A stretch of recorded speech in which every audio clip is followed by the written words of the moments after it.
Praise the lord. આજનું વચન ઈસુ તેઓને કહે છે કે કોઈ તમને ભૂલાવામાં ન નાખે, માટે સાવધાન રહો. માર્કની લખેલી સુવાર્તા તેનો 13મો અધ્યાય અને તેની 5મી કલમ. આજનો વિચાર. અતિ પ્રિય વાલા મિત્રો, પ્રભુ ઈસુ ખ્રિસ્તના સુમધુર નામમાં ફરીને એકવાર આપ સર્વને આજ સવારની પ્રેમી સલામ.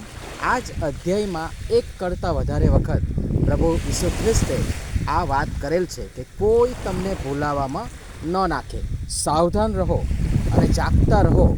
જાગતા રહીને પ્રાર્થના કરો.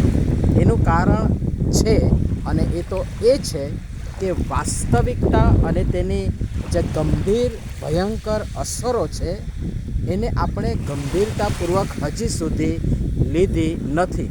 એ સમયે પણ લીધી નથી અને આજે પણ આપણે તેના બાળકો તરીકે આ બધી બાબતોથી વાકેફ હોવા છતાં પણ આજે પણ લીધી નથી, જે બહુ જ ગંભીર છે, ભયંકર છે અને એનું પરિણામ અને આછેરું ચિત્ર પ્રભુ ઈસુ ખ્રિસ્તે તેમના વચનો મારફતે આપણને ઓલરેડી બતાવી જ દીધું છે.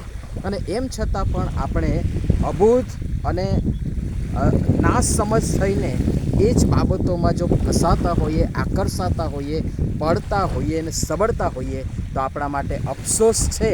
કારણ કે પ્રભુ ઈસુ ખ્રિસ્તે આ બધું જ આપણને અગાઉથી કહ્યું છે, અને એ માટે કે આપણે ગફલત ભરેલી ઊંઘમાં ન રહીએ. પ્રભુ ઈસુ ખ્રિસ્તે આપણને અગાઉથી જ કહ્યું છે, અને માટે કોઈ દાવા, દલીલ કે બહાના ત્યાં ચાલશે નહીં.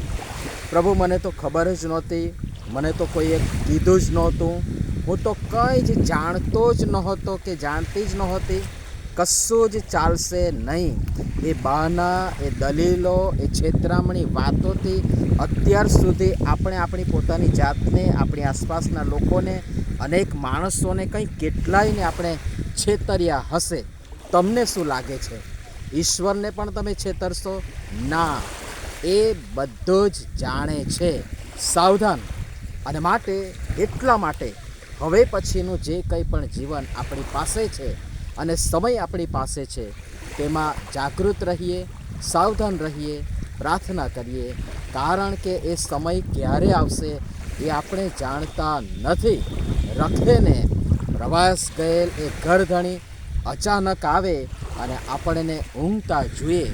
માટે જાગતા રહીએ, સાવધાન રહીએ, પ્રાર્થના કરીએ. અને પ્રભુ આ બધી જ બાબતો સમજવા માટે આપણ સર્વને તેની કૃપા આપો, સહાય કરો, મદદ કરો. આમીન. ધન્યવાદ.